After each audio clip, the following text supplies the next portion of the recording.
Canyon Lane's Morongo here for the title matches on Super Bowl Sunday, where 3 divisions are left to determine their champions. Right in front of us, that's Franklin Judd, looking to avenge his title match loss from yesterday. He's taking on Brian Rossi this time.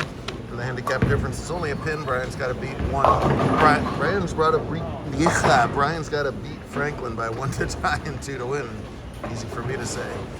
To the left, it's a rematch of the 2 bowlers that won 2 weeks ago in Laughlin. Speedy D, Brandon Rother won on Sunday. Gage Baker won in overtime on Saturday. Now they're playing each other for the title on Sunday as a first frame open from Brandon. And to the right of all that, all-time girls scratch title leader Caitlin Abaganya is taking on Jasmine Beck for girls scratch. Jasmine just finished up a 4th place finish in the main scratch division today. Good for her. 13-year-old Flynn Ayatt finished in 3rd in scratch. So a scratch breakthrough by a youngin'. It is talent, not age, that makes the difference out here. Gage and Brandon still both in the U17 subdivision. Main scratch here is 21 and under, so that just further goes to show you.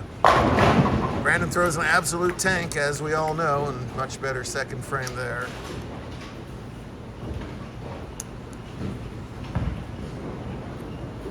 Kate with a double second place on the all-time girls list, so she's going to stay on top of that category for quite a while. The girls need to win 3 to get into the girls TPC. Jasmine does not have one yet this season, so she needs to start getting on the winning side there. Judd had a heartbreaker yesterday. He was in command of the handicap title match for the first half. Didn't do anything really wrong in the second half, but Jesus Gutierrez put together a great late string to take that title away from him. Gage, the 2 seed, coming out of that, they did a 3-way match last game, and his 245 was plenty to win that game.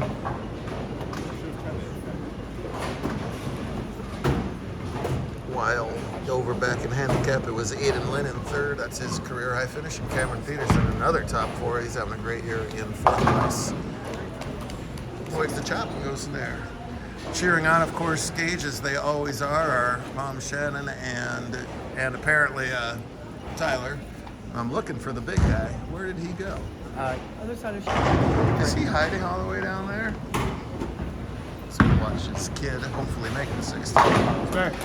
Spotlight's on the kids when it's his turn. He just becomes dad, but that's what Mark Baker is. As you know, he is the title sponsor of this event. Mark Baker Golden ships in a big prize fund bonus to the top scratch handicap girl scratch and U17 combined finishers on the weekend. And lo and behold, that just happened to be Gage. So it'll go from Baker to Baker there. Caitlin will win girls scratch. Franklin locked in by a mile to the U17, of course, to the handicap with that no worse than 2nd and 2nd place finishes. It's the old middle bucket for Rossi to shoot out there, and he is able to cover it. Gage now almost as tall as Pop. Is he out ahead of it? Finally, you should know, because to the right, this is Mr. Katz, and he towers over me, and then his dad towers over everybody else, and Mark has to look up to them. So, growing like weeds out here in SoCal. So Rossi will take that Brooklyn all day long. Good break there. Kate, of course, in her senior season, she is off to Vandy next year to a basically all-star team from JBT going out to Tennessee. They're going to be a team to watch. Guarantee you that. Between her and Avery and Lindsay and a couple others too already there. Brutal for everybody else. Look out, Vandy. 2 spares in a row to start out for Baker, so Rother can take the lead if he can early double here. No chill in Brandon's game. It is all raw power all the time. When it's on, it is spectacular. And so far off on lane 6.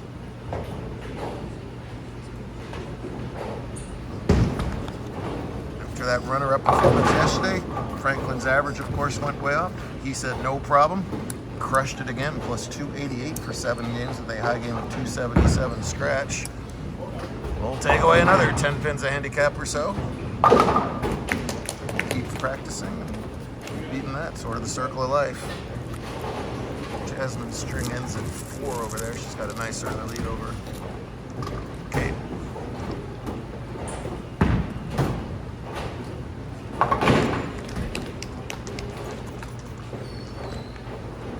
Tour rolls on to Albuquerque. Went right back to California and Lakewood in a little while. Franklin's still knocking the pins over. Jasmine wraps her washout. Wry smile from back. Jasmine was the last bowler to leave the building yesterday, and she was all a little down on herself. Said tomorrow you're gonna win. Well, she didn't win, but she did make her first scratch top 5 in quite a while, so it was good to see. So watch the tape of Gage bowling the finals yesterday versus today. On a tougher pattern, he was going more end over end with his roll and trying to control things. Today you got some margin for error both left and right. So watch his wrist. It's going to rotate much more counterclockwise around the ball. He's going to go from about 7 o'clock all the way back around. He's adding tilt, adding side roll because he's trying to get the ball to feed from left to right. And of course that two-handed release, it will come roaring back no matter what.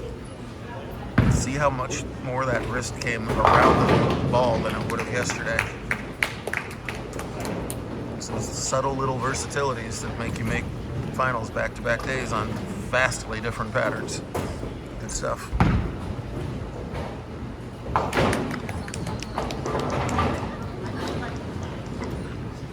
Wonder who could have thought of that.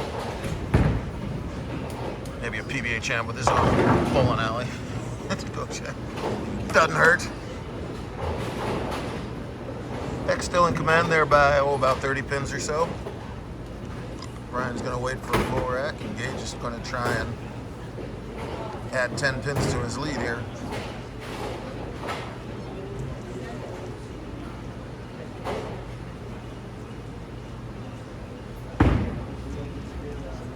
Ugh. The old equalizer in the modern game there. Especially with that extra tilt, you get all that crazy power, but man, you are prone to solid 9s left and right. One of them rears its head there to keep him without a double in the match.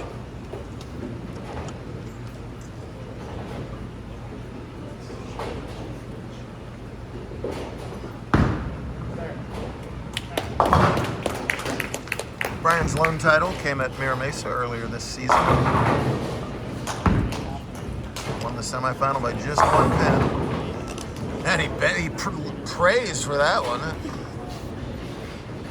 Prayers are answered on a Sunday. Hey, if you're not sure where it's going, throw the ball and look up. Maybe that works. 3rd consecutive time Rother's been super high in lane 6. He's only got a bowl into lane 2 more times. That's the good news. A bad news is one of those is the 10th, and B bad news is he is nowhere near the pocket yet on that lane. He's going to have to make a significant move. Whenever you're in a title match or any match, you gotta, or anything at all, you gotta know your game well enough to know if you just made a bad shot or if the lane's changed on you. And if you guess wrong, guess what? You're gonna run out of time in a game title match. To me, I think it was execution. Find out what Brandon thinks in a frame and a half.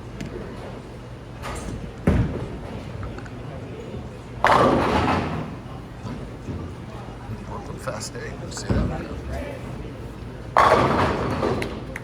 However, he's looking good on 5.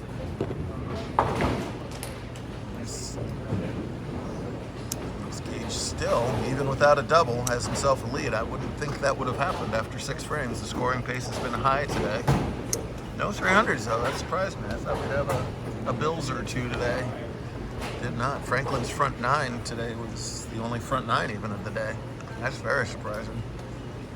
Cut was 45 up. Brandon's leading score was plus 232. Did all of his damage early actually, 258 for 5. That's a 251 clip.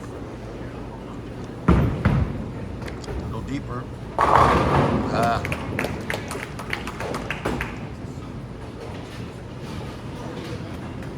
Looking smooth. He's playing deep enough and using the oil to feed the ball enough where he doesn't have to.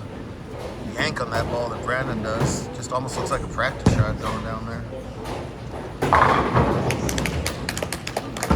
There, finally the first strike of the game for Franklin. However, he made his. There, boy. Thank you, Tyler. Keeps himself right in this thing, but Rossi with 3 in a row can put a hammer lock on this time. Smash this time. Again, Franklin is facing his opponent getting a late string of strikes in the second half of the game. Praying for 4 will not happen. See, he didn't pray. Oh! Even worse than a solid 9 is a solid 7-9. Got the 7 out, almost ricocheted pins back into the 9. Didn't happen. He'll have to swallow back-to-back solid 9s. Beck carries her about to be solid 7s. Still leads by 20 over there.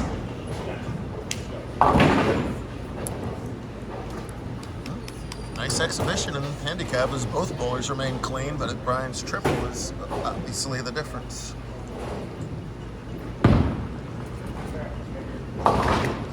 Rossi was not clean in the last match. He whiffed 2 10 pins and still somehow got away with a 1 pin win. And might have to wait a second for balls again.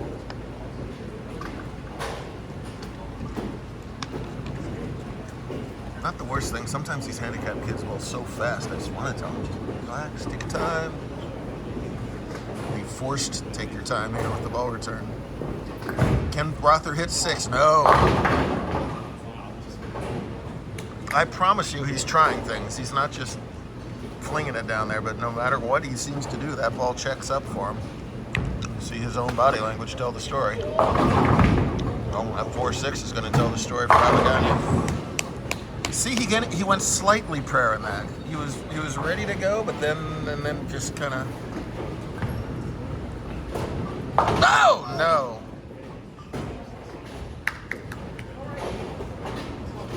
Ugly frame for Brandon there. As he will see a smart move there to take the reset as Mount Rother's about to explode over there. That was a good move to take a re-rack. I had his scoreboard backwards though. He will pull the 10th frame over here on lane 5, what he's got a much better look on. So that's one piece of good news. Bad news, he trails by 20 now, working on an open.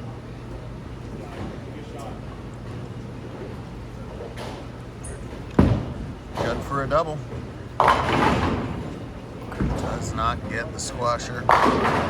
Brandon, no trouble out of 5. It's, don't really need much narration over there, but he gets to finish on that lane now that I've learned that, so that will keep his possibilities there. Gage has to feel that Brandon will strike out in the 10th.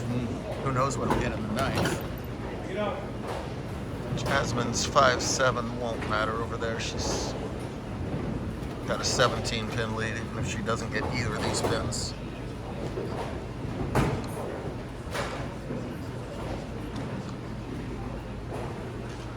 Baker looking to sweep the weekend. Up 20, spare work in 8th frame. No, my goodness, what is happening in the last 2 minutes? 5-7, stone 9, stone 9, 7-10. Stone 8, yes. Not to mention me with a 3-6-10, 6-10, 6-10. Chopping a 6-10. Well, 29 years I've been sitting back here babbling into this box. We still have not had a 7-10 caught on camera.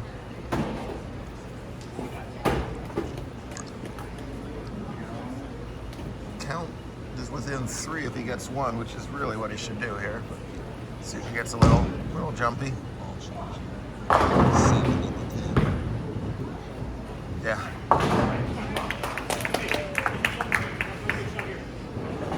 No bounce, the lead drops to 7. Interesting. Can Judd set himself up with a foundation 9th frame strike? Pretty ball.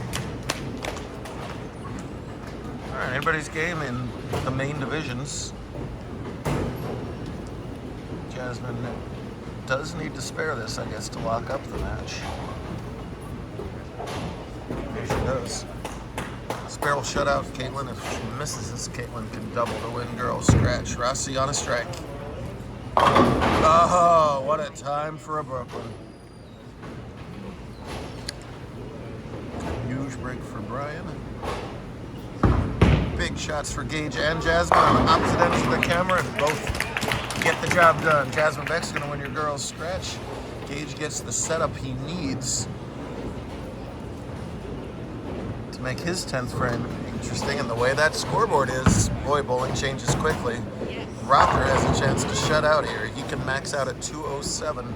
He's looked great on 5. He's looked awful on 6. Ball change, and right in the 1-3. Dead fallback the whole way, packs him back.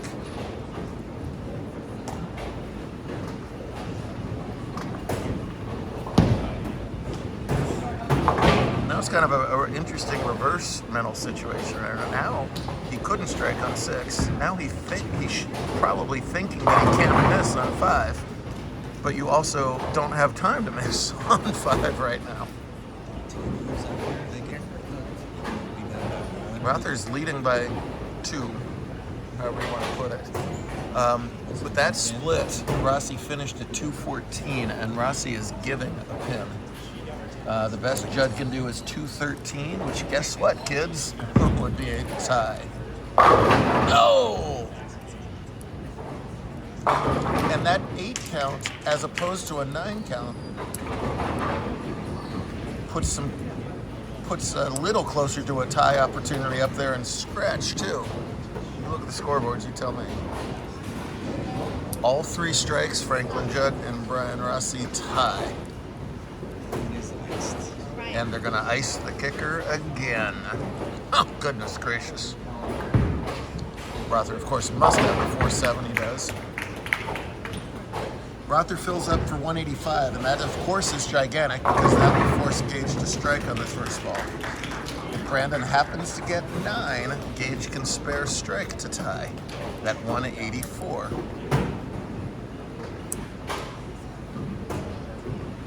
Good. Tie possibilities all over the place.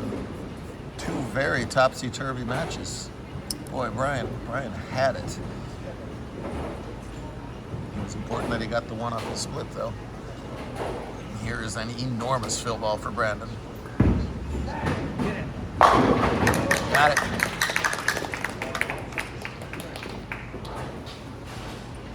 Well, a rocky way to 185, but that fill ball turns this into a one-shot tournament. Strike Gage wins, less Brandon wins.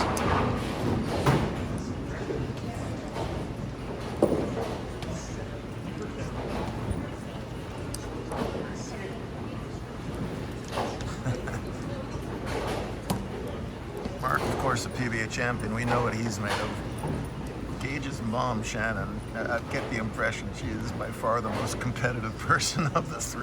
I guarantee you she's just back there, barely able to watch, to sweep a weekend for the first time in his career. Flat 10. Boy, that ball did not get through those pins, and Rother is going to escape. Now Franklin needing all 3 to tie. Here we go. First one's great. Spare didn't matter. Tough one. Way to end a great weekend for Gage. But in a grind out, Brandon Rother moves up the career title ladder with number 12. Getting up there into the big numbers. Well, that was your trick. Rother finally made the right move. It was a ball change. It was the right move on 6.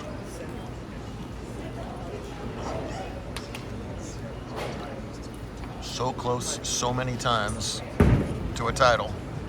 That one's trouble. Nope, trouble the whole way. Didn't catch the break. And Brian Rossi is going to somehow emerge, and that stone face tells it all, as a JBT champ, as a 2-time JBT champ.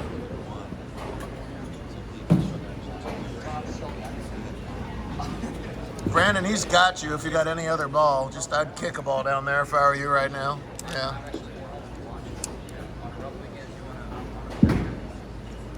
Boy, and again, Franklin didn't do much wrong. He doubled in the 10th for a clean 2-0, but got caught at the end again. My goodness.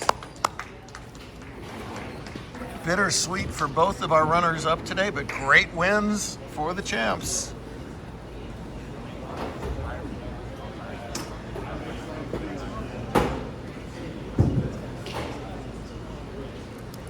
Yeah, good stuff. We'll do it all over again in Albuquerque. As host, we're going to chat about it.